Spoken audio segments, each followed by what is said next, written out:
posibilidad ng tagumpay o kabiguan, ng ligaya o lungkot. Kaya marapat lamang na tanggapin si Jesus bilang tagapagligtas at Panginoon. At matapos yun ay panariwain ang katapatan at paglapit sa Kanya bawat araw o day by day. Ang day by day ay naglalayong umalalay sa pang-araw-araw na pamumuhay. Narito po si Kuya Ed Lapis sa mensaheng pinamagatang The Other Heaven.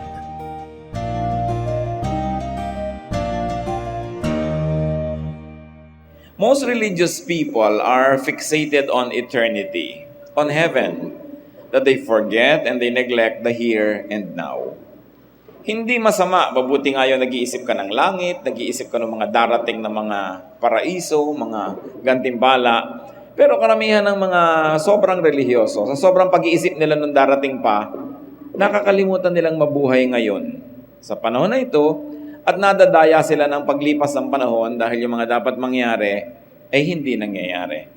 Sabi sa Ecclesiastes 3, there is a time for everything and a season for every activity under heaven. So may oras ang lahat. At kung i-apply natin ito sa pagtingin natin sa eternal life, there is a time for the usual heaven that we know and think of and wait for. And there is also a time for the other heaven. At yan po ang pag-uusapan natin ngayon, yung isang langit na madalas na neglect natin. Dahil ang iniisip lang natin yung langit may mga ulap, may mga Greek columns at mga poste at may mga anghel na tumutugtog-tugtog. Magandang motivation, magandang asahan, magandang isipin, pero meron pa pong isang langit na itinuturo ang Panginoong Jesus. Heavenly Father, thank you that you are concerned about us. Na mahal niyo po kami at nais niyo kaming tumamasa ng inyong mga kabutihan. Doon, dito, saan pa man. Salamat sa lahat ng nakarating at may mga hindi nakarating, Lord. We pray for them that you may bless them and empower them. At yung mga hindi nakarating dahil nasa lanta o sila ay naapektuhan ng bagyo, Lord, pagpalain mo at turuan mo kami how to be blessings to them as well. But now we pray that you too will touch them as much as we ask you to touch us now. Lord, may your Spirit set us free. Palinawin niyo pong isip namin, patalinuhin niyo kami dahil sa pag-iisip, lalo namin kayong maintindihan. Set us free to think, to understand, and to apply to daily life your very, very supreme wisdom. Patawarin niyo kami sa mga kasalanan namin, O Diyos. Paging dapatin niyo kaming lumapit sa inyo at humingi ng pagpapala, pagpapagaling at kaliwanagan. At nawa kami naman ang dala namin papuri, awit, sayaw at mga handog sa iyo ay maging katanggap-tanggap po sa inyo. Father, we praise you and we ask you to take care of us and may your mercies abound in our lives. In the name of Jesus, your Son, our Savior, we pray. The other heaven. Layers of reading, layers of meaning and interpretation and application await people who are willing and who are looking for the depths of God's thoughts. Ano po ba yung the usual heaven? Yung alam natin na inaasahan, itinuturo ng lahat ng mga major Christian sects. It is the future, and it is in the future. The heaven that we think of is eternal life with God and God's people. At yan po ang ating inaasahan at hinihintay. Meron ding the usual hell. Pag sinabi ko pong usual heaven, usual hell, ito yung karaniwang alam na natin at conscious na tayo dito. It's still in the future tense. And it is believed that by many that there will be suffering and pain, especially to those who reject God in this life. Pero yung sobra pong pag-iisip na yan sa usual heaven and hell had motivated and even oppressed countless souls throughout the history of religion. Marami ring na-oppress, kaiisip niyan.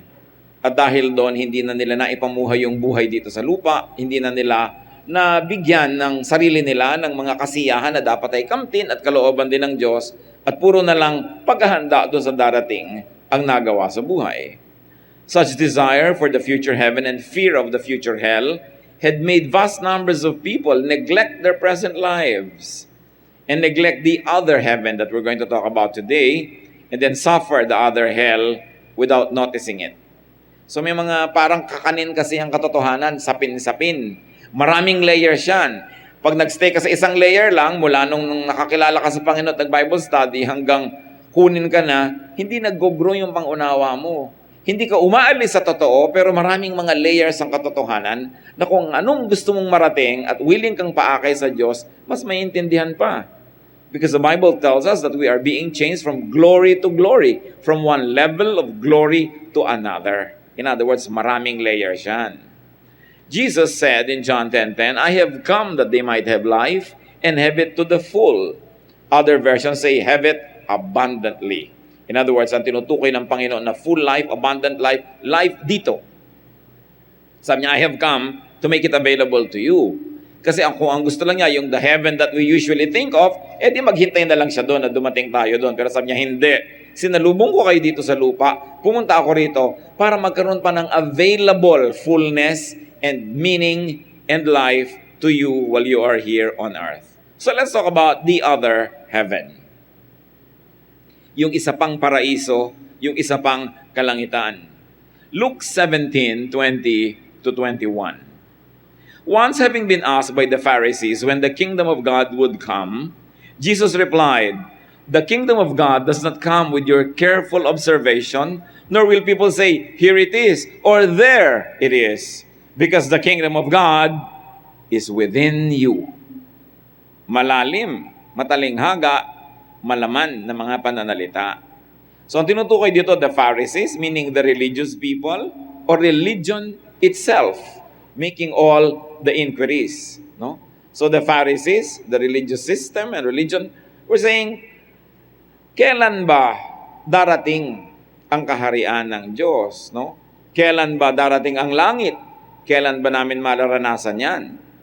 At ang tanong ay when, meaning this is a future event, a future place, a future state. Darating pa lang. When, a future event being awaited for. And then the kingdom of God is a reference to what we call heaven. Sabi ng Panginoon, it does not come as you think. It does not come, meaning it is not an observable, outward event or location. Hindi yan parang parada na, eto na, dumarating na yung langit, eto na, dumarating na yung kaharian ng Diyos, parang nakikita mo na isang event, isang kaganapan. Sabi niya gano'n, no. Hindi mo pwede sabihin, here it is, or there it is, as if it's an isolated place or location. Hindi pwedeng eto, ayun. The heaven, Jesus was emphasizing, was more immediate. It was more attainable. It was the kind of heaven that the religion was waiting for in his time. Sabi niya, the kingdom of God is within you. Nasa kalooban ninyo, nasa sa inyo, nasa puso nyo ang kaharian ng Diyos. Bakit nyo hinihintay na dumating? Bakit nyo hinihintay na pumunta kayo doon? Yung langit na nais kong ngayon pa man na inyong tamasahin na ay nandyan, available, here, now, not somewhere else, but inside of you. In other words, Jesus was saying that heaven is also in the heart. It's not only a place in the sky or somewhere. That heaven is also in the mind, in one's values, in one's aspirations and activities, and even lifestyle of people in the present. Sabi niya, okay, mabuti naghihintay kayo ng langit na darating pa dahil meron, pero merong langit na hindi nyo man lang napapansin nandyan. Dahil wala kayong ginawa kundi tumingin sa malayo, yung malapit hindi nyo tuloy napapansin. Sabi niya, that kingdom of God, that heaven, that paradise is within you. It is in you. Pwede nyo yan matikman, pwede nyo malasap, pwede nyo tamasahin ngayon na, hindi pa sa kabilang buhay. What are the signs and fruits of that other heaven? Galatians 5:22 to 23. But the fruit of the Spirit is love, joy, peace, patience, kindness, goodness, faithfulness, gentleness, and self-control. Against such things, there is no law. Ano ang binanggit dito ni Jesus? Yung mga bagay na mararamdaman mo kung nandun ka na sa inaabangan mong langit. O mga bagay na nararamdaman mo kung sinasabi mong parang paraiso ang aking buhay. Peace and love. Tahimik ka, tahimik ang buhay mo, tahimik ang iyong pakikipag-ugnayan sa kapwa. Payapa, matiwasay, tapos may pag-ibig. Umiibig ka. Those that love get a piece of heaven. And very especially if you get loved back. But even if you weren't not loved back, katulad ni Jesus, dami niyang minahal, hindi naman siya minahal in return, pero He's heaven in the flesh. Kasi ang nagmamahal nakakaranas ng kapirasong langit habang siya ay nagmamahal. At sinabi niya, against such things there is no law. Meaning, itong peace and love, itong goodness, faithfulness, gentleness is above the law. It is beyond the natural. It is heavenly. In a manner of speaking, when one loves and is at peace, she is in the other heaven, or the other heaven is in her or in him. So yung pagmamahal, yung kapayapaan. Kung minsan payapa ang buhay mo, nagmamahal ka, langit yun, baka hindi mo alam. Sinasabi ng Panginoon, that heaven is in you. Huwag kayong abang ng abang, kaya tuloy naiinip kayo, kaya tuloy iba gusto lang sumakabilang buhay kasi hindi sila nasasarapan sa buhay na ito. Kasi hindi nila binubuksan ng mata para makita yung langit that is available. Inevitably, hindi maiwasan, the other heaven points to the other hell. Kung may heaven dito sa lupa, now, meron ding hell. Now. Isang example yan, halimbawa, ang naranasan ni King Saul. He used to be favored by God, but he went away from God. At gumulo ng gumulo ang isip niya, ang buhay niya, nagkagulo-gulo ang lahat. 1 Samuel 16, 15-16. Saul's attendant said to him, "See, an evil spirit from God is tormenting you. Let our Lord command his servants here to search for someone who can play the harp. He will play when the evil spirit from God comes upon you, and you will feel better." Ewan ko kung may nakaranas sa inyo, sana wala. Yung mga naranasan ni Saul, hindi makatulog, nagugulo, natatakot, nababagabag, ligalig. Hindi malaman kung anong kinakatakutan, kung ano ang gagawin, pupunta ba dito o pupunta doon, balisa. Para ang feeling niya, nag-iisa siya, walang nagmamahal sa kanya, tinalikuran na siya ng lahat. Halos nararamdaman niyang para siyang sinasakal, nagsisikip ang kanyang hininga. Kaya sabi, there's an evil spirit tormenting you, and it's from God. Sabi sa kanya ng mga tauhan niya, ganito pong gawin natin. Payagan niyo kami maghanap ng manunugtog. At pag tumugtog siya, mapapahinga kayo, mapapanatag kayo, aalis yung masamang espiritu. This is hell on earth. At may mga nakakaranas ito, mga kapatid. Yung mga balisang-balisa ka dahil akala mo yung asawa mo nasa ibang kandungan ngayon mismo, kasi wala ka magawa. Hell on earth. Yung ang mga anak mo, nag-aalala ka, baka nasa panganib sila, hindi ka makatulog, tas wala man lang text, wala man lang balita. Hell on earth. Ang mga maniningil, nag-abang lahat dyan sa pinto. Kung saan ka dumadaan na kanal para huwag kang makita nila, that's hell on earth.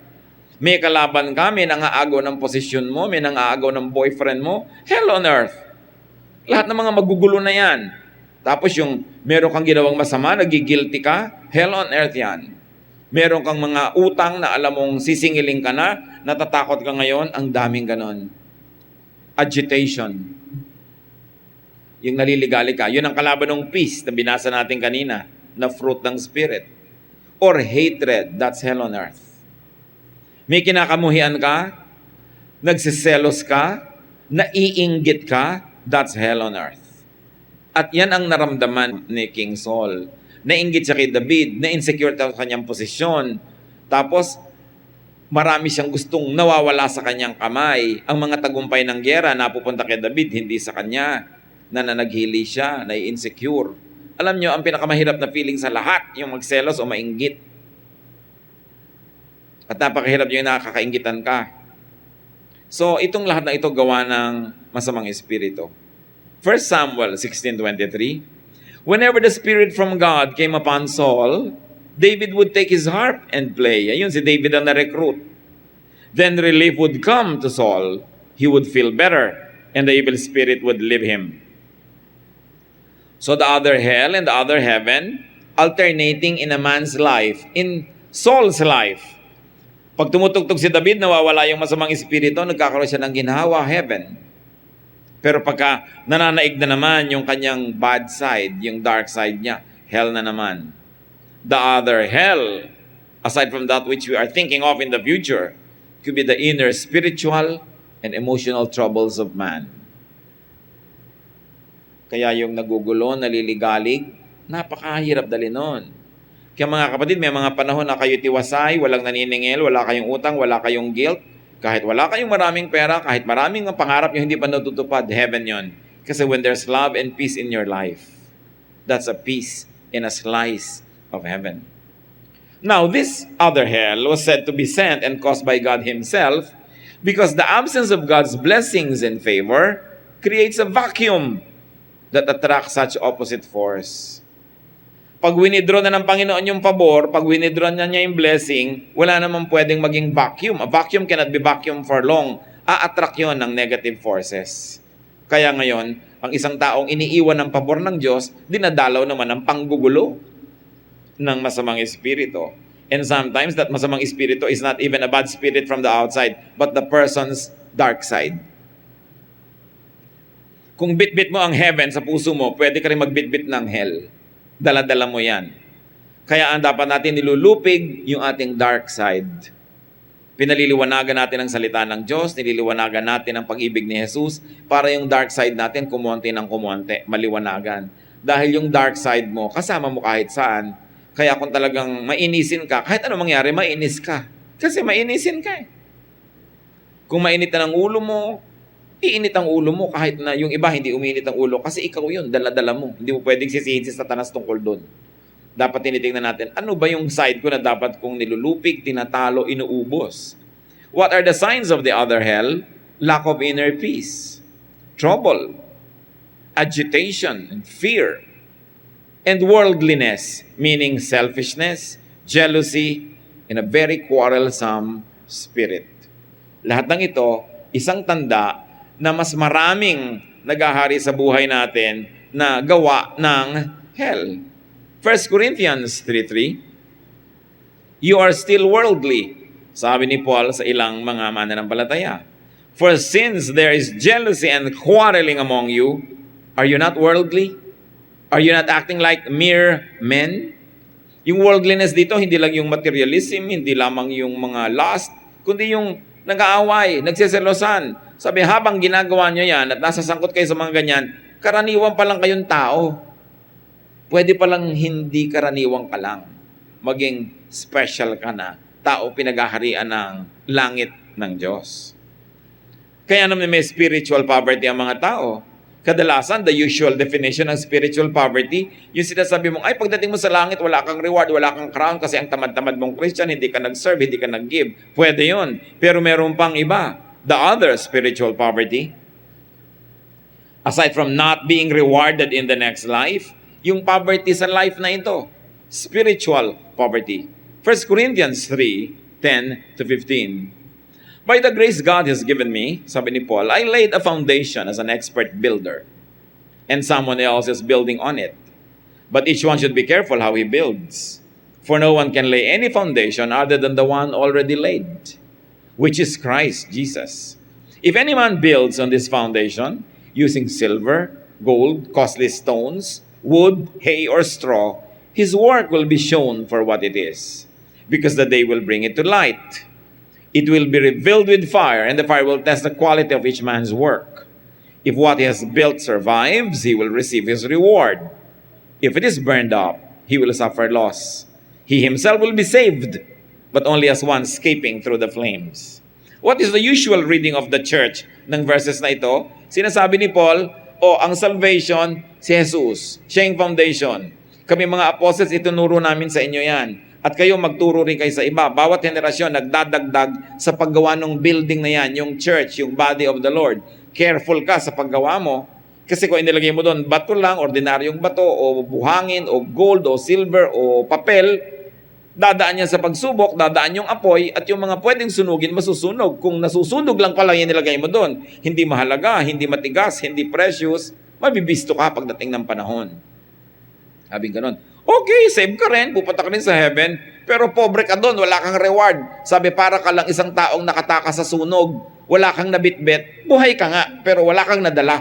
Kasi nakakasunog na, wala ka nang nabitbit. The usual reading of the church is like that. But the sapin-sapin concept of the truth in the Bible is that you can read it another way also, without going away from its theme and without violating its other meaning. And the usual reading is that usual future heaven and rewards will be based on good works. And that motivates many, many people to serve God. The other reading, yung good works na yun is building God's kingdom, not only the church that you build. It's not only the church, the fellowship, the service, the mission, but God's kingdom here and now, the heaven inside one's heart. Ano ang ginagawa mo, kapatid, doon sa foundation na inilagay na ng Diyos, inilagay ni Jesus, at dinevelop ng mga apostles para makadevelop ka ng kingdom in your heart, nung heaven, nung paradise in your heart. Kung anong performance na gagawin mo dyan, yun ang aanihin mo. Kung ang inilagay mo lang sa puso mo ay mga papel-papel, basu-basura, pagdaan ng pagsubok ng buhay, pagdaan ng buhay mo, malalaman mo na wala palang kwenta yung ginawa mo. Hindi mo na kailangan maghintay ng eternal judgment para malaman mong wala palang kwenta yung ginawa mo. Ngayon lang mismo, sa buhay mo mismo, kung paano ka nabubuhay, malalaman mo na agad kung may kwenta o walang kwenta ang ginagawa mo doon sa itinanim na ni Jesus at ng mga apostles at ng lahat ng mga ibang mananampalatayang tumulong sa'yo. Kaya tayo rin may obligasyon to put costly stones, gold, silver, things that will last. Hindi lang doon sa church, hindi lang doon sa heaven in the future, sa sarili nating personalidad, sa sarili nating pagkatao. So may ini-invest ka sa sarili mo. Yung mga hindi mo dating alam na spelling, ini-spell mo ba para malaman mo next time? Yung hindi mo alam dati na paandarin ng mga equipment, inaalam mo ba para sa susunod malaman mo? Yung mga hindi mo maunawaan ng mga verses, inaalam mo ba, pinag-aaralan, ipinapanalangin? Kasi what you do, what you invest, will be your harvest. Hindi lang sa kabilang buhay, dito rin. Mahaba ang buhay ng tao kahit ilang taon lamang. It's long enough for you to harvest what you plant in this life. You don't have to wait for the next life. So, kung tutuusin natin, the other reading here is the edification of oneself. Spiritual, emotional, intellectual, and physical growth. Katulad ng Panginoong Jesus, sabi sa Bible, He grew intellectually, emotionally, spiritually, and socially. And Jesus grew in wisdom and stature, in favor with God and men. A very balanced growth. God began that development in us. Jesus rebuilt it with a new foundation of Himself. Paul and the other apostles taught and trained people how to continue building it up. Now each person is responsible to continue building that and to build well. Kaya yung sinasabing well, you don't build well but you will still live anyway, yun yung you will be saved. But only as a poor person, as one escaping through fire. Buhay ka nga, pero hindi mo na-enjoy yung saya, ganda, kapayapaan, pagmamahal na dapat sana tinatamasa ng mga anak ng Diyos. Tayo ay nilikha ng Diyos hindi para parusahan, kundi para pagpalain. Nararamdaman natin sa buhay natin yung pagpapala na yun, kaya dapat nating tingnan kung anong ginagawa natin. It's not how much you have for you to enjoy life, but it's how much you enjoy what you have. Attitude, nasa sayo. And as if to emphasize that the issue concerned is personal, present heaven, Paul went on to say in the same verses, 1 Corinthians 3:16-17, don't you know that you yourselves are God's temple and that God's Spirit lives in you? If anyone destroys God's temple, God will destroy him. For God's temple is sacred and the temple you are. One reading, pinakamababaw na reading, that your body, your physical body is the temple of the Holy Spirit. Kaya sinasabi nila, kung nagbibisyo ka, hindi ka kumakaing mabuti, hindi ka nag-exercise, sinisira mo yung templo ng Diyos. Magkakasakit ka tuloy, may complications, so God also will destroy you. Pero meron pa yon na hindi lang physical yung temple ng Diyos. Mas malalim na templo ng Diyos sa atin yung ating puso o yung ating isip, yung ating emosyon. Naghahari ba siya doon? Siya ba ang nakatira doon? Hindi natin laging dapat isipin na darating ang panahon pupunta ako sa Diyos sa langit. Pero dapat ngayon, yung Diyos patirahin mo na sa'yo para nandun at dala mo yung langit. Kaya ang prayer, Thy kingdom come. Hindi yung I will go to your kingdom. Thy kingdom come. Di ba sinasabi pa nga natin sa Tagalog niyan, yung mapasa amin ng kaharian mo. Pumunta sa amin, hindi kami pupunta sa iyo. Although pupunta, pero habang hindi pa nangyayari yon, di Diyos naman ang pumunta. Patirahin sa iyong puso, paghariin siya doon, para bitbit mo ang langit kahit sa ka magpunta. Sabi, you are Christ's ambassadors. That's how the Bible describes the believers. Of course, ambassadors have an embassy. And an embassy is considered the territory of the sending country. Kaya ang Philippine Embassy halimbawa sa Riyadh is considered Philippine territory, kaya may flag doon, kaya hindi pwedeng pasukin ng mga Saudi police kahit nila gustuhin. So kung ikaw, ambassador ng Diyos, ikaw yung embassy, ikaw yung kaprasong langit. Kaya napakainam na yan, dibdibin. Na dala-dala mo ang Diyos. At kung dala-dala mo ang Diyos, dala-dala mo ang langit, pinaghaharian ka niya, you are never really alone anytime. You should never be insecure because you are never detached from God. Sometimes you feel detached from God. Kumisa siguro nabubuhay tayo ng pagsuway, may kasalanan, may atraso. So you feel detached. But, feeling mo lang yun. You are never detached from God. Because God is in you. God lives in you. Hindi mo kayang dalhin sa impyerno ang Diyos. Ang Diyos ay nakatira sa iyo. Kaya ang Diyos ay naghahari sa iyo. And you must feel secure about that. Na, kung minsan tinatakot tayo, yun ang mga deception, yung mga lies. O, wala kang kakampi, nag-iisa ka, wala kang kasama. Pwede ka bang may puntahan na hindi mo kasama ang Diyos? Nakatira nga sa iyo. That we are the temple of God. Sometimes you feel parang ang layo-layo sa akin ng Diyos. Feeling mo rin lang yon. Wala kang pwedeng puntahan na wala doon ng Diyos. So, hindi siya pwedeng malayo. Lagi tayong dinadaya sa isip. Kaya yung isip ang isinusuko mo sa Diyos para doon siya maghari. Pag naghahari siya doon, walang lugar para tayo madaya ng sanlibutan. The temple being built up is the believer. And the temple, the Spirit, is in the believer. Kaya pag sinabi mong pumunta tayo sa church, actually, dala mo yung church. May church na dala mo, may church na physical, may church na fellowship. Maraming layers yung church. Pero pag nandun ka, nandun ang Diyos, church na yon. Kahit kayong dalawa lang. Because you and God are always the majority. Dahil kasama mo ang Diyos. Hindi tayo dapat nagpapadala sa mga kadayaan. Now, what is the usual salvation that we talk about and we teach? Of course, it is salvation from eternal judgment, salvation from hell. What is the other salvation? Lagi kasing may kakambal na mas malalim na meaning. Salvation from hell, here and now. Salvation from spiritual and emotional suffering due to selfishness and greed, due to excessive materialistic and personal attachments, due to fear of loss or detachment. Yan lahat yung mga impyerno sa lupa. Takot na takot ka magmahal dahil pag nagmahal ka, baka mawala. Ayaw mo na tuloy magmahal. Hindi mo na tuloy nararanasan dahil you are afraid of loss and detachment. But the other salvation that God gives is even salvation from the fear of loss. Nandito ngayon, wala bukas, pareho kong tatanggapin. Parang si Job, yumaman, nagkaroon ng maraming anak, namatay ang mga anak na wala kayamanan, sabi niya, the Lord gave, the Lord takes away. Praise be to God. So, wala siya nung fear of loss. So, meron siyang salvation from that form of hell. Yung sobrang materialistic tayo, sobrang attached, Christ also saves us from that. Kaya kung nagiging spiritual ka, you get less and less attached to things. Gusto mong nandyan, pero pag nawala, hindi naman yung parang mamamatay ka na. You become saved from that form of hell. So, hindi lang salvation from the flames of eternal damnation, but salvation from all the things that are advanced parties of hell in this life. Salvation. Salvation lang ba yung tinanggap mo si Jesus at yung kaluluwa mo binigyan mo sa Kanya? Yes, that's salvation. Pero hindi lang yun. Tingnan niyo sa Zacchaeus. Luke 19, 8-10. But Zacchaeus stood up and said to the Lord, "Look, Lord, here and now I give half of my possessions to the poor. And if I have cheated anybody out of anything, I will pay back 4 times the amount." Jesus said to him, "Today, salvation has come to this house."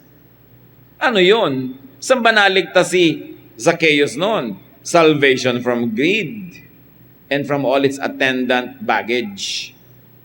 That's a great freedom. Sinabi ng Bible ni Zacchaeus was a chief tax collector. And the Israelites hated tax collectors because they cheated the people and they were serving a foreign government. Doble ang crime nila against the people. Now, Zacchaeus was not only a tax collector, he was a chief tax collector. Pero nung nakilala niya ang Panginoong Yesus, na nanghali sa bahay niya, matapos silang mag-usap, sabi niya, Lord, kalahati ng kayamanan ko, papamigay ko agad-agad, ngayon din sa mahihirap. At tapos, lahat ng dinaya ko, ibabalik ko, may interest. Times 4. Sabi ni Lord, today salvation has come to this house. Our usual reading is, wow, tinanggap mo na ako, save na ang kaluluwa mo, hindi ka na pupunta sa hell pag namatay ka. That is a reading and a good reading. But there's a more immediate reading. Today, you have become saved from your greed. Hindi ka na greedy. Willing ka na magbigay. Willing ka na pawalan niya mga yan. At alam nyo, ang tanging lumalaya na tao, hindi yung maraming hawak. Yung willing mawala yun, that is freedom. Hindi naman binubulagsak mong pinapamigay, tinatapon, nandyan, pero kung nawala, di nawala. Kung nandyan, nandyan. Maluwag ka lang. Hindi ka masyadong laging kinakabahan, hindi ka natatakot. That is salvation. Salvation from your own dark side, salvation from your own greed. Therefore, that is heaven.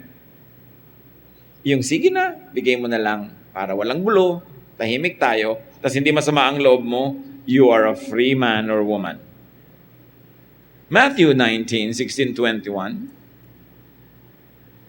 Now a man came up to Jesus and asked, Teacher, what good thing must I do to get eternal life? So read heaven, ha?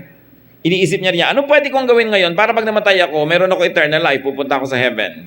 Sabi ni Lord, why do you ask me about what is good? There's only one who is good. If you want to enter life, obey the commandments. Which ones? The man inquired. Jesus replied, do not murder, do not commit adultery, do not steal, do not give false testimony. Honor your father and mother, and love your neighbor as yourself. Ano lahat yung common theme ng mga sinabi ni Lord? Have peace and order in your life.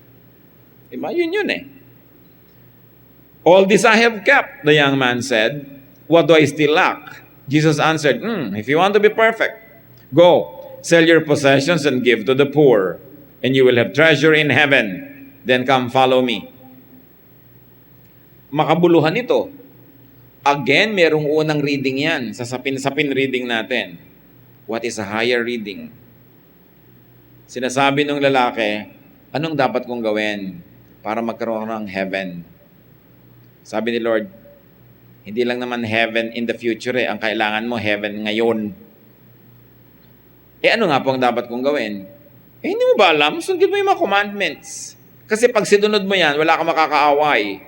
Wala kang nanakawan, wala kang lalamangan, wala kang aagawing asawa, walang maghahabol sa yung asawa na babarilin ka dahil hinabol mo yung asawa niya, walang manggugulo sa iyo, natutuwa sa iyo ang Diyos dahil masunuri ka sa iyong mga magulang, ino-honor mo sila. Therefore, pag tumanda ka rin, i-honor ka rin ng mga anak mo. In other words, gusto mo magkaroon ng langit? Sundin mo yung mga commandments kasi ang isa lang naman ang goal niyan para tumahimik ang buhay mo, tumahimik ang puso mo, at tumahimik ang relasyon mo sa kapwa. So, ginagawa ko naman po lahat yan. Wala ka pa sa heaven. Wala pang heaven ang heart mo.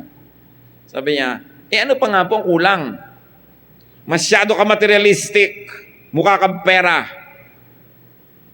So, yung mga pera mo, ipamigay mo sa mahihirap. Pag naibigay mo na yun, wala ka nang hahawakan, hindi ka na magiging sakim, libre ka na, dun ka palang makakaranas ng langit. You know that the man left sad because he was very rich. Tama si Jesus. Gusto mo ng langit, may pasan-pasan kang kayamanan, bitawan mo para kagumaan. Ngayon mga kapatid, don't get this wrong. Hindi naman lahat ng gustong makakita ng langit sa lupa, pinapaubos ang pera at pinapamigay. Itong case lang ng taong ito, yung pera kasi ang Diyos niya eh. Kaya dapat niyang bitawan para siya magkaroon ng relasyon sa tunay ng Diyos.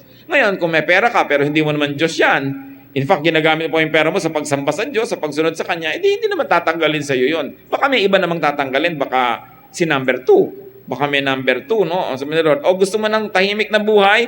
Para sa Valentine's Day, isa lang ang date mo. Hindi may February 10, may February 11, may February 4. Meron pang February 19. No, yung talagang, ang gulo nun yung marami kayong date. So, sabi niya, para tahimik, isang asawa, huwag kang mga lunya dyan. Yun ang heaven. Kasi pag marami kang asawa, may pleasure ka, pero wala kang heaven. Diba?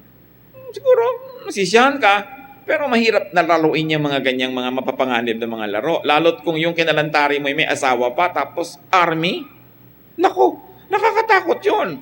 Sabi nga nun, yan ang hell on earth. At ang maraming mga tao, gumagawa sila ng sarili nilang impyerno.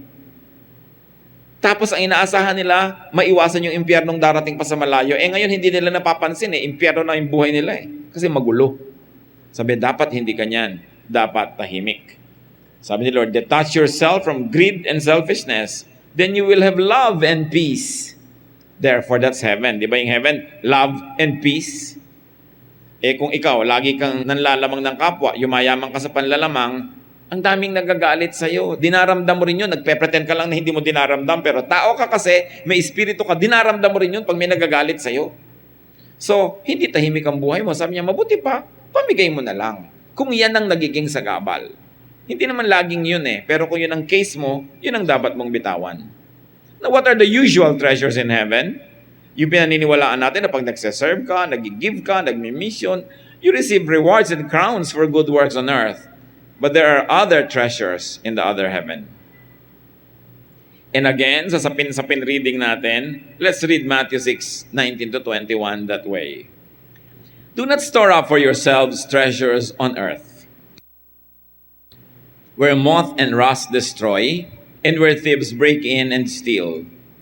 But store up for yourselves treasures in heaven, where moth and rust do not destroy, and where thieves do not break in and steal.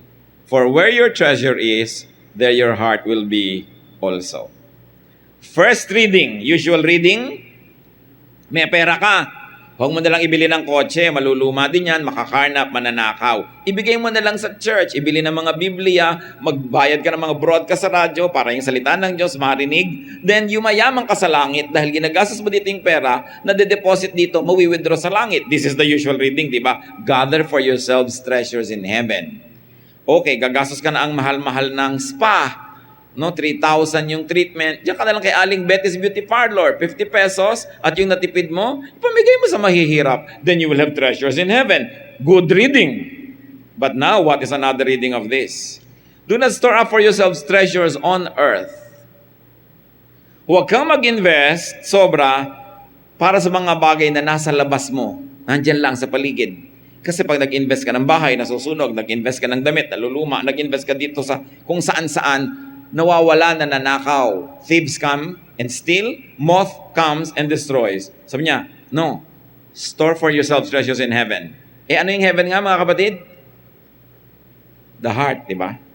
The other heaven. So how do you now store and gather treasures for your heart? Merong malaking trabaho, ang laki ng kita, makakabili tayo ng mga kailangan, pero prostitute. Wag na lang. Mag-i-invest na lang ako ng kapayapaan sa puso ko, less yung pera, pero yumaman yung puso ko, tahimik ako, hindi nagseselos yung asawa ko, pinapayaman mo yung puso mo. You are investing in that heaven. Nagne-negosyo ka, pwede mong dayain yung mga partner mo, kikita ka, pero magagalit sila sa'yo, baka patayin ka pa nila o mainis sila sa'yo. So, bakit ka doon mag-i-invest sa labas? Yung kinita mo, pwede ring manakaw, masira. Bakit hindi ka nalang gumawa ng mabuti? Mahal ka ngayon nila, they love you, peaceful ang heart mo, pinayaman mo yung heart mo. Nag-invest ka doon sa isang heaven, hindi sa labas. Kasi hindi napapasok na magnanakaw yung loob ng puso mo. Pero yung perang inuunan-unan mo, niyayakap-yakap mo, nananakaw yun. By the way, mga kapatid, kung may mga kayamanan kayo sa bahay, please huwag nyo ilagay sa kwarto nyo. Napapatayin pa kayo bago makuha. Ilagay nyo na sa may labas. Para kunin nila, buhay pa kayo. Diba? Yung nasa ilalim ng kama nyo, yakap-yakap nyo. Di kailangan pa kayong patayin dyan para makuha yun. Ilagay nyo na, kayamanan here, meron ka ng arrow. Ayun, pagpasok ng bahay mo, kukunin na niya, hindi ka na aanuhin, buhay ka pa bukas. Kesa nawala din, patay ka pa. Doble-doble. Ba't may sinisiksik sa katabi mo? Alam nyo ba na magnet ng kabwisitan sa buhay yung mga kayamanan na nakadikit sa'yo? Ang dami mong brilyante sa tenga mo, baka malaslas yan, mahiwa pa yung tenga mo. Kung Tupperware lang yung nakakabit dyan, safe ka. Yung ang daming tao, maglalagay ang mahal-mahal ng gamit, ang kotse ang mahal-mahal, tapos mabundo lang ng iba, galit na, nakikipagbarilan, di bumili ka ng luma na bulldozer. Kahit bangga-banggain, okay lang, bulldozer naman yan. Nagpapahirap tayo sa sarili. Kaya sinasabing, don't invest outside of you, invest in your heart. So, treasure is any inner, non-material wealth, like peace and love. May pera ako, pwede kong ibigay sa iyo, tapos minahal mo ko nung ibigay ko, pero hindi ako nakabili ng bagong sapatos. Saan ako nag-invest? Doon sa kingdom inside of me. Love and peace, ang bunga. Pero kung sinalili ko, bumili akong sapatos, tapos nanakaw lang naman, o di, yun yung nananakaw na kayamanan na nasa labas. So, store treasure in your heart. Gather for yourself treasures in heaven, not that heaven, this heaven. Make your heart rich in peace and love. No one can steal that because that is within. That is non-material, that is invisible and intangible. Anything, any deed that works against inner peace and love is not a treasure, and it contradicts heaven in the heart. Magkakapatid kayo, mamamatay ang magulang nyo, agawan kayo sa mana, you are investing on earth. You are not investing in the heaven inside of you. Kasi mamaya habang nabubuhay ka, hindi na kayo nag-usap na magkakapatid, pati magpipinsan, nagkalayo-layo, magandang investment ba yun? This is where deception rules. Nadideceive tayo. Brothers and sisters, work for what builds up your personal and inner heaven. And gather for yourself treasures in heaven, meaning treasures inside the heart. Hindi natin binabaliwala yung treasure in heaven talaga, yung nag-invest ka, yung nagbumili ka ng mga Bible, nagpa-rally ka, meron kang pinaaral sa mga Bible school. Hindi natin yung binabaliwala. Ang tinitingnan lang natin ngayon, the other side that we neglect. The kingdom that is in here. You should also invest in that. So lagi nyo tinatanong, mga kapatid, magde-decision kayo, may gagawin kayo, itatanong nyo, will this be an inner treasure? Will this be a spiritual treasure? Will this be a heavenly treasure or only treasure on earth? If it's only treasure on earth, and especially if you have to hurt your soul, it's not worth it. It's not. Because you will only create hell in your heart. Alam nyo yan. It's not worth it. Itatanong natin pag meron kang gagawin, will this bring me enemies? If they will bring you enemies, it's not worth it. Will this give me strife and struggle? It's not worth it. Gusto mo maging boyfriend mo yung pinakagwapong lalaki sa balat ng lupa? Wala kang gagawin kundi magbantay because everybody else wants him. Diba? So di bali na yung mamangit-mangit. Diba? Tahimik mo ng puso mo. Pag madilim, pareho na rin yun. Kesa ang gwapo-gwapo, tapos ang dami mo kaagaw. Di bali sana kung siya yung kandarapa sa'yo, ikaw yung kandarapa. Mukha kasi bona. No? Hahabol-habol ka. Kawawa ka naman. So tatanong mo, will this give me peace? Will this put me in trouble? Or will this give me guilt feelings? Will this give me trouble in maintaining it, in keeping it? Katulad ang mahal-mahal na kotse, mami-maintain mo ba? No? Kung hindi, bakit pa? Di yun na lang mas simple. Tahimik ang buhay mo. Ang mahalaga, nakakarating ka from point A to point B. Kailangan pa bang magandang-maganda yan? Lalo't hindi mo naman masyado ma-maintain. Merong mga ganun Gustong-gusto yung anak nasa talagang first class school. Pero talagang hirap na yung buong pamilya. Is it worth it? And is it worth for your son to be the poorest student in a rich kid's school? Or put him in a second-class school and he's the richest student in a poor man's school. Saan ka komportable? Saan ka maluwag? Bakit mo papahirapan ang buhay mo? Sandali lang ang buhay mo. Will this bring me stress and fatigue? Will this give me worry? Merong mga tao nung nagpagawa ng bahay, hindi na sila nakakapasya lahat sabay-sabay. Laging may nagbabantay ng bahay. Nung barong-barong pa lang, nag-aalis na sila lahat kahit hindi sila bumalik. Walang willing na makialam sa barong-barong nila. Nung gumanda, walang aalis kasi ang ganda ng bakod, ang ganda ng ganito, ang ganda ng gano'n. Hindi pinahirapan mo sarili mo. Ang tanong mo, will this bring me fear?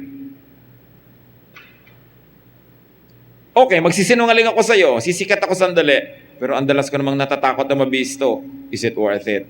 Then I make hell in my life. So iniimbento natin ang heaven at hell. Kaya maraming buhay miserable, kasalanan din natin yan. Now, what is the usual conversion? Yung sabi natin, believe and accept Jesus unto your life and you will have eternal life. Well, yes, that's conversion. Pero may iba pang conversion. The other conversion or salvation is being saved from deceptions like greed that give trouble and hell. And this is salvation through the Jesus way. Meaning, make inner spiritual wealth rather than outward wealth. Kaya yung sa Zacchaeus, ang binasa na natin, sabi ni Lord, today, salvation has come to this house. Pinili mo na lumuwag kaysa sumikip ang iyong dibdib. Salvation from greed and all its attendant troubles. That's hell.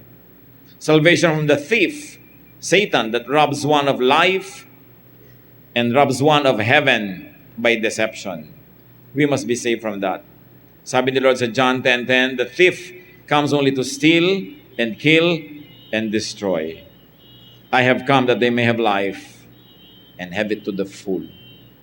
Sabi ko, kailangan buo ang buhay nila. Kailangan hindi siya nananakawan, nadadaya, nasisira. John 3:3, Jesus declared, I tell you the truth, no one can see the kingdom of God, again heaven, unless he is born again. Yan na naman yung born again, big word. What is the usual meaning of born again? Pagsisihan mo kasalanan mo, tanggapin mo si Jesus, the Lord and Savior, born again ka. Yes, that's a very beautiful and powerful meaning. Pero meron pang isayang meaning na naman. To be born again, the other reading, is to change one's mind about life, about what is important. No one can experience heaven on earth unless he changes his point of view. He changes his values. He changes his way of thinking. Unless he becomes new. So this is another meaning of born again. Nagbago ang pananaw mo sa buhay, nagbago ang pananaw mo sa mga paraan ng pamumuhay, nagbago ang iyong pag-iisip, para kang bagong nilalang, born again ka. Kaya nga yung mga sinasabing tumanggap kay Jesus, nagsisi, dapat may iba ng pananaw yan. Dapat may ibang paraan kung talagang nakaranas ng born again experience. Romans 12:2, do not conform any longer to the pattern of this world, but be transformed by the renewing of your mind. Then you will be able to test and approve what God's will is, His good, pleasing, and perfect will. This is born again explained. Sabi ko doon, kailangan palitan mo ang paraan ng iyong pag-iisip. Doon mo lang makikilala ang Diyos, doon mo mapapatunayang tama ang Diyos, doon mararanasan ang langit sa lupa. So change the way you think, you act, and live, and you will enjoy heaven in your heart. Meron kang kasambahay na nakakainis, tanggalin mo yung inis mo, magkaka-heaven ka in your heart. Kasi lagi mong binubuhay yung inis mo. Uuwi ka pa lang, nakikita ko na naman si ganito, si ganon. Inihahanda mo yung sarili mong mainis. Talagang ganun ang buhay, hindi lahat perfect. O di luluwag ka, bit-bit mo yung heaven mo. Tingnan niyo po yung Fellowship of Believers. Nung unang-una pa lang at batang-bata ang Christianity, Acts 2:42 and so on. They devoted themselves to the apostles' teaching and to the fellowship, to the breaking of bread and to prayer. Everyone was filled with awe, and many wonders and miraculous signs were done by the apostles. All the believers were together and had everything in common. Selling their possession and goods, they gave to anyone as he had need. Every day they continued to meet together in the temple courts. They broke bread in their homes and ate together with glad and sincere hearts, praising God and enjoying the favor of all the people. And the Lord added to their number daily those who were being saved. Ano ang heaven and earth nila? They were saved from hunger and needs. Haba, hunger and need, hell yan eh. And they were saved from greed and selfishness. Now they could give to the brothers and the sisters. What's more, they were always fellowshipping. They were saved from isolation. Yung isolated ka, parang wala kang kasama, wala kang kakampi, impyerno yun. We were created to interact with people, makisalamuha, makisama, makipagmabutihan, makisangkot, makiisa sa kapwa. At nangyari yon sa fellowship. Bakit? Nagbibigayan sila. Yung meron, nagbibigay sa wala, nagmamahalan sila. Everybody became glad. There was a salvation from isolation, which is a big hell in life. And there was salvation from unhappiness, which is also hell. So, save sila. Hindi lang sa darating na panahon na save sila sa lahat ng kaimpyernohan ng buhay nila nung kanilang kasalukuyang panahon. The other heaven was developed and delivered inwardly to them.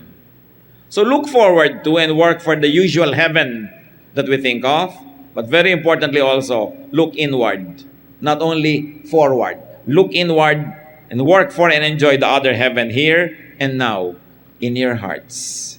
You have the power to create heaven and hell in your life because you have the power of God.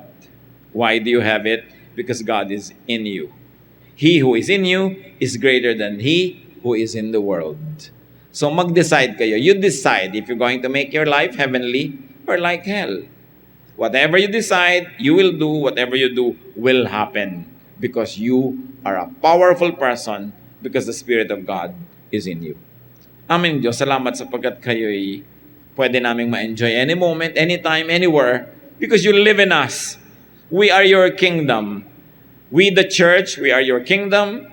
We ourselves, personally, we are your temples. Put together, we are your mini temples, building a big family. So Lord, whether we are with the brothers and the sisters or alone with you, we can have heaven in our lives. Hindi yung paligid namin, hindi yung laman ng aming bulsa, hindi yung katuparan ng mga ginugusto namin, kundi yung attitude ng aming puso. Ang dalangin namin ngayon, Panginoon, ipakilala mong mabuti sa amin yung ginagawa namin na nagbibigay ng impyerno sa buhay namin. Maging marunong kami, tanggalin ito. Ipakilala mo rin yung mga ginagawa, iniisip namin na nagdadala ng langit sa aming puso at ito ang aming laging pagtuunan ng pansin at gawin. Nawa, Panginoon, magpalaya kayo ng mga hindi kailangang bigat na dalahin ng iyong mga anak. Patalinuhan mo kami, papagliwanagin ang aming isip so we can have the other heaven here and now. Magbulay-bulay tayo mga kapatid at sa tulong ng Espiritu, mapalaya tayo so we can enjoy the other heaven until we go to that other one that we have always been waiting for.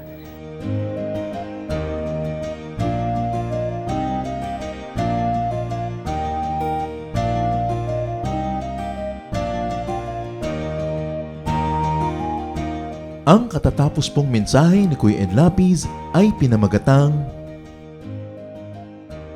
The Other Heaven.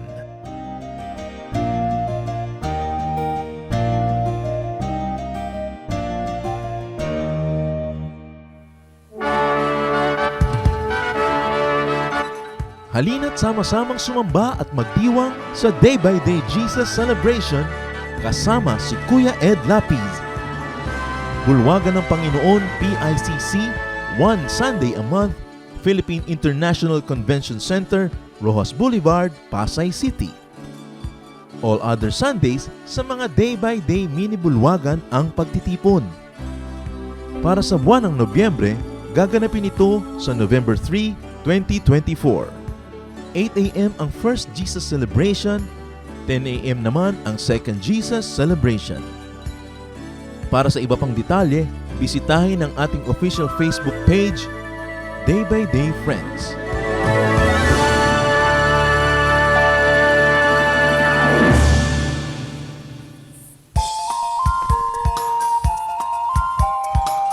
Ako po si Pastor Edwin Rivera.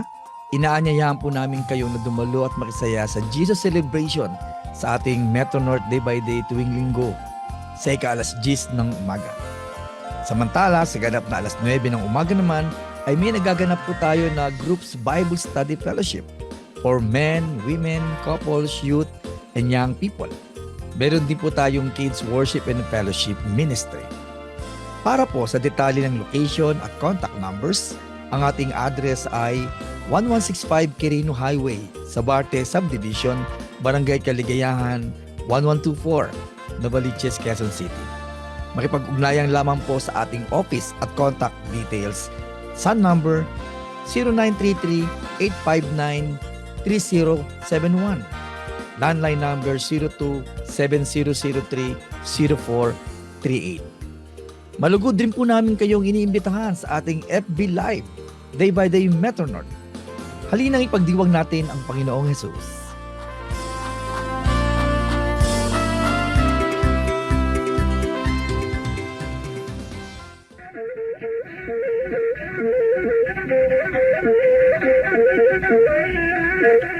Mayaman sa hiyas ang ating bayan at isa sa hiyas na yan ang musika.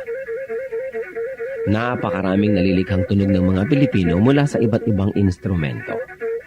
Narito ang palendag, instrumentong pangmusika ng mga Maguindanao sa Cotabato.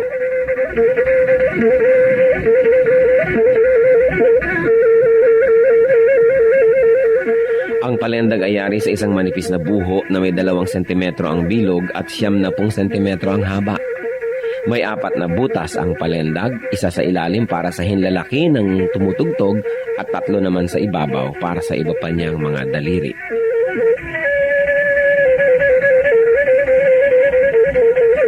Inukaan ang isang dulo ng buho upang lumapat ito sa labi ng manunugtog habang siya'y umiihip.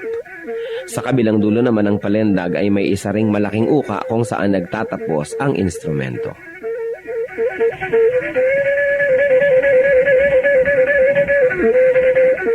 Ang pagtugtog ng palendag ay pawang improbisasyon ng manunugtog. Wala siyang sinusunod na sukat o ritmo at ang pagtugtog ay pagpapahayag niya ng kanyang nadarama, lalong-lalo kung siya'y nagliligaw o nagpapahinga.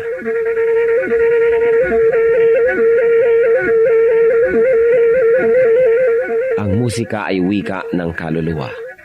Ang ating musika ay marapat lamang na pag-aralan, kilalanin, at tugtugin sa karangalan ng Panginoong Hesus. Ang palendag ng Maguindanao sa Cotabato.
Oras na po para pansamantalang magpaalam ang programang Day by Day. Tayo po'y magsama-sama tuwing ika-6 hanggang ika-7 ng umaga, araw-araw. Magandang umaga po at mabuhay ang Panginoong Hesus.